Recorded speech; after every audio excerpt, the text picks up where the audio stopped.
Ito naman guys ang next, ano naman tumingin ng motor. So pag bibili kayo, 'di ba? Syempre, handa kayo. May ano kayo, tamang training sa pagmomotor at syempre nag-apply kayo ng lisensya sa LTO. Syempre tuturuan kayo kung ano yung mga kaganapan sa kalsada, kung ano yung mga signal, mga sign na pwede nyong gawin para di kayo maagrabyado if ever, para walang aksidente maganap. Syempre una, yung makina, tignan mo kung may tagas, tanungin mo kung may sira o wala, para make sure na umandar na maayos, di ba? Then syempre check mo yung mga wiring, ganun lang yon. Pakita sa'yo ng o minsan sa kasa mismo, pag titingin ka kasi ng brand new, yung appearance na lang, yung labas mismo ng motor yung pinapakita. Syempre specification kung anong displacement ang gusto mo, depende na lang talaga sa'yo kung anong trip mo, kung big bike, sports bike, mga backbone, underbone, di ba, scooter, depende sa riding styles mo guys.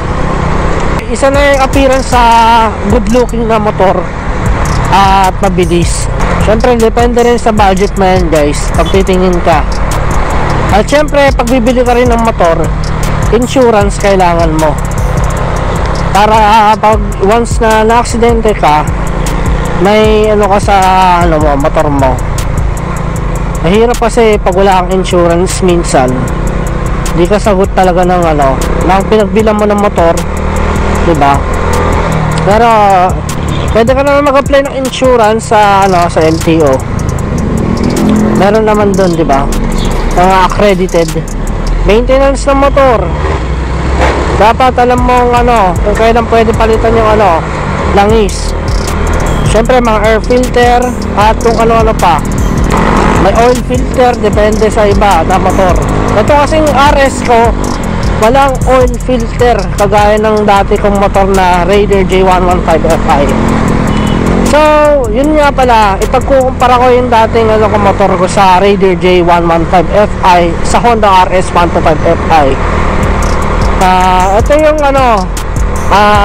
dati kasi nag-top speed yun, alam ko ng yung Raider J ko ng 122 ata, 125. Hindi ko na matandaan, pero syempre sa CC or displacement parang wala naman ganun pinagkaiba, maliban sa hatak ng RS talaga malakas. Dati kasi nung nagpangasinan kami, na-ride ko yung Raider J ko, hanggang palo lang niya talaga is 110. Hanggang dun lang talaga yung minsan sagad niya, 111, gano'n. Depende yun sa kasi sa road condition din. Pero itong Honda RS 125 Fi ko, pwede ko siyang mahataw ng 112, 115, gano'n. Stable. Kasi lamang sa displacement to, diba? Yung piston ng motor na to. Kaya sa mga nagbabalak na kumuha ng Raider J or RS 125 Fi, pares silang Fi, matipid, pero 3.7 liters lang ang Raider J115. Pero parehas lang rin konti ng pagkakaiba ng presyo nila. Kasi itong liter gas ng ng RS 125 lamang ng dalawa. Siyempre itsura rin, alam ko yung body rin ng ng Raider J115 ibang iba. Kala ko dati nung una, nung binili ko tong RS 125 Fi, kala ko parehas sila ng konti. Hindi, magkaiba sila, pati yung head. Pero dahil yung carb, di ako nagagandaan sa carb, kaya pinili ko talaga Raider J115 dati. Siyempre hindi pa Fi. Alam kong may lalabas na 125 Fi nun, kaso di ko na inantay, kaya Raider J115 Fi na lang yung pinili ko. Mahirap magkumpara ng motor kasi depende yun sa style nyo, kung anong tipo nyo talaga. Pero sa akin, parehas lang naman silang maganda. Nasa brand na lang talaga nagdadala. Siyempre may pros and cons din yung dalawa. Pero syempre sa ilang taong pagmamotor ko, ilang beses na rin na aksidente kasi yun yung dati kong motor, at nagkaroon na ng major accident yun, kaya binitawan ko na talaga kasi may sumpa. Hindi pwede tayo magkaroon ng sumpa doon habang buhay kasi malala yung nangyari doon. Sinemplang nun yung yung parents ko. Ako naman sa intersection bumangga ako sa sa parang minivan, parang L300. Syempre ilang beses na rin nasisemplang yon, self-accident, di ba? Kaya binitawan ko na talaga yon. Pero bago natin bitawan yung motor na Raider J115 Fi, pinaganda ko muna siya. Naging kalesa mag siya, guys. Ito, yan, blue type siya, di ba? Tsaka dapat talaga Honda RS 125 Fi ko kulay blue rin dapat, kaso ang nangyari kasi walang stock dun sa pinagbilang ko, kaya matte black na lang talaga pinili ko. Pero isa rin naman sa maganda, di ba?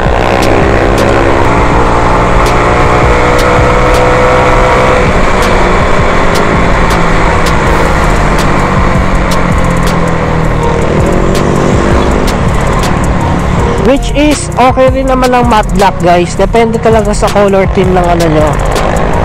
Dating blue na blue yung motor ko, pati yung mga suit ko.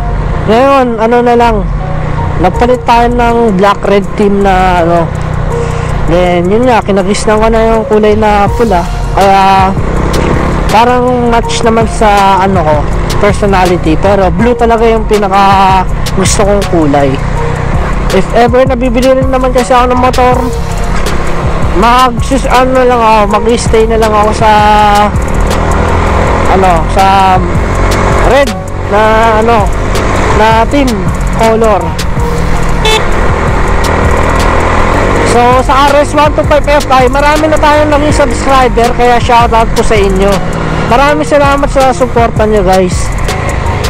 Dati kasi wala akong kaalam-alam sa motor noon, kaya di ko siya na-vlog yung dati kong wala pa tayong noon alam sa pagbabloging, kaya di natin na-vlog ng maayos yung Raider J115 Fi. Alaala na lang na nakasama natin siya sa ride, sa mga long ride like Pangasinan, Monte Maria, Batangas, solo ride ko. Yun yung mga pinakamalayo na puntahan ng Raider J115 Fi ko. Kaya sulit na rin naman at tipid sa gas. Pinasaya naman rin ako ng motor ko na yon. Kaya dapat mahalin nyo yung motor nyo, i-connect nyo yung puso nyo sa motor. Makaramdaman rin ng motor nyo kung gaano siya kasaya pag dinadala sa magandang lugar. Kasi ito rin naman ang papasaya sa'yo, di ba? Ingat-ingat lang naman tayo lagi. Ingat-ingat lang naman tayo. Yun yung baon na apat natin. Dasal at ingat. Makauwi ka pa kasama mga pamilya mo, di ba? At umuwi kang walang galos or wala kang iisiping sa motor mo. Chill lang tayo sa ride. So malapit na tayo sa Boso-Boso. Antayin natin si Zell Sparks Motovlog, Brian Jason. Kilala niyo naman siya. Matalik natin yung kaibigan, guys. Mabait na tao yun. May pakisama talaga. Pagkas tayo dito, Shell Boso-Boso, at mag-aantay tayo kay Zell Sparks.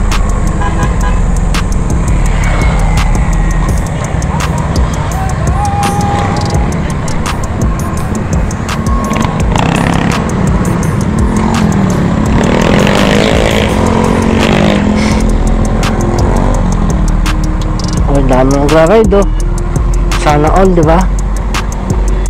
So yun, guys, si Zell Sparks Motovlog. Takain kami dun sa bungad, guys, ng Pares, kasi para mamaya dire-diretso na lang, wala na tayong isipin pa. So magbe-breakfast muna kami. Game na.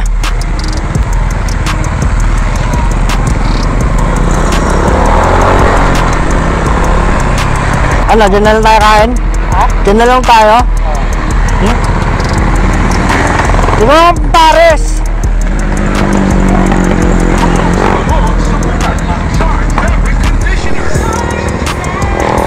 Alam ko may sasakyan yun, di ba yung isa? Oo. Pares ba yan? Tanghali yun. Pares nga ba? Pares ba yan?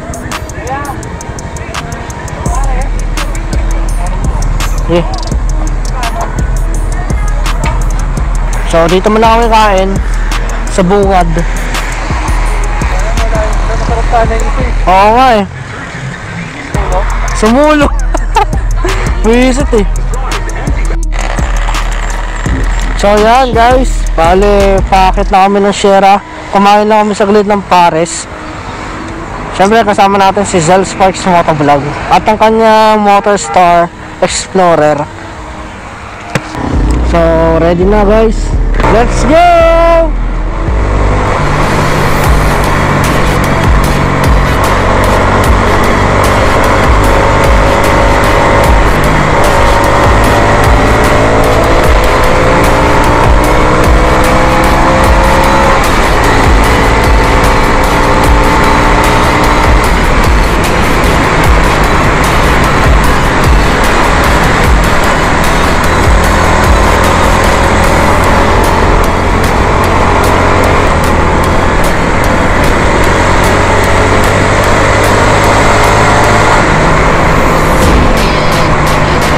So marami umakit ngayon guys.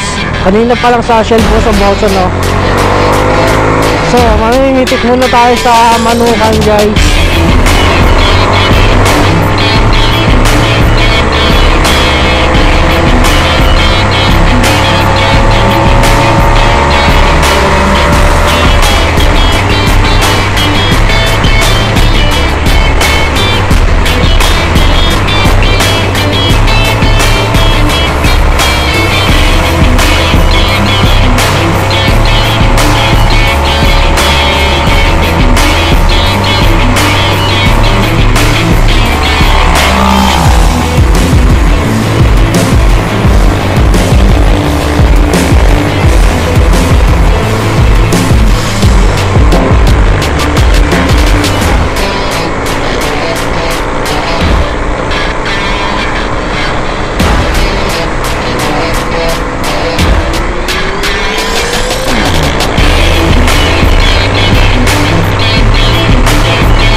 Dito ulit tayo sa bundok ng Sierra Madre.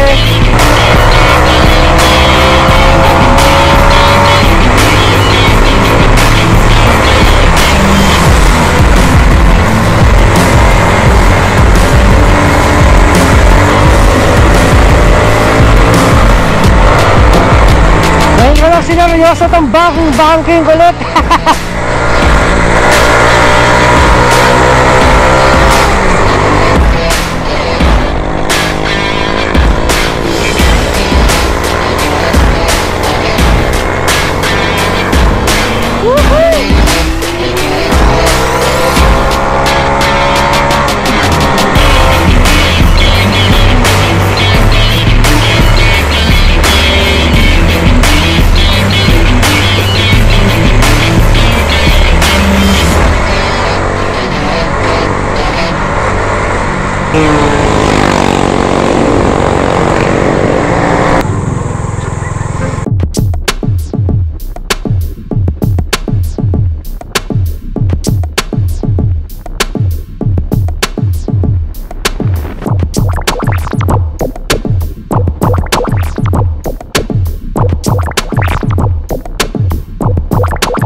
Nakalimutan dali.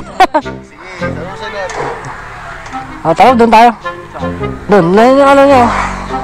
So, kain kami ng Pares Banking bago bumaba. Pares nga. Pares. Dalawa po.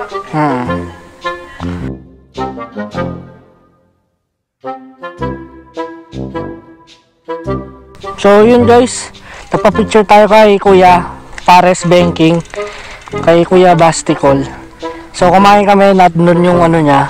Pero, ubos na kasi yung nasa ano niya, cart niya. So, ito, pababa na kami ng Marilake. Then, this is my 46 ride. Kaya marami-rami na rin guys. So, thank you sa mga napitikan natin. Dahil, okay naman. Goods naman yung ano natin. Yung ride. At wala na. Grabe yun ah. So kanina may na-interview sa atin. Ano daw ba kinaganda ng Marilake, kung bakit daw tayo nagmamarilake. Siyempre yun lang, magandang tanawin, masarap na pagkain, pero siyempre kalikasan din at mga tourist spot destination na mga magaganda, di ba? Tagal na rin kasi tayo walang upload guys, kaya naisipan ko mga vlog dito. Marilake. Bababa na tayo. Nakilala natin din si Miss Jessica de los Santos, ang napakagandang babae. At syempre si Basticol, si Sir na Pares Banking. Kumain tayo sa paresan nila, di ba? Napakasarap guys, nakadalawa ako.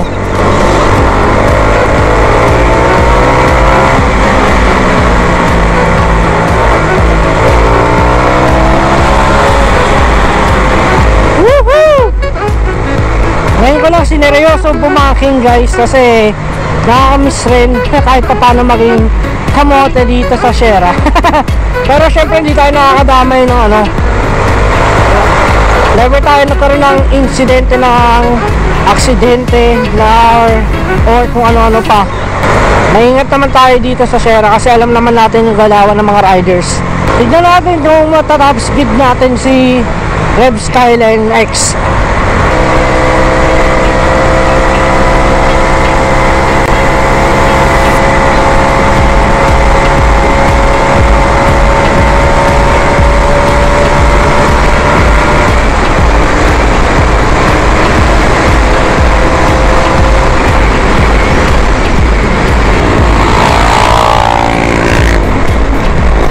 So guys, bale dito ko na siguro tapusin itong vlog na ito. Maraming salamat sa mga nanood. At syempre kung nagustuhan mo to, just like, share, comment, and subscribe, and hit the notification bell for more updated videos of my motovlogs. So once again guys, this is GRS Motovlog. Ride safe to all and God bless. Peace.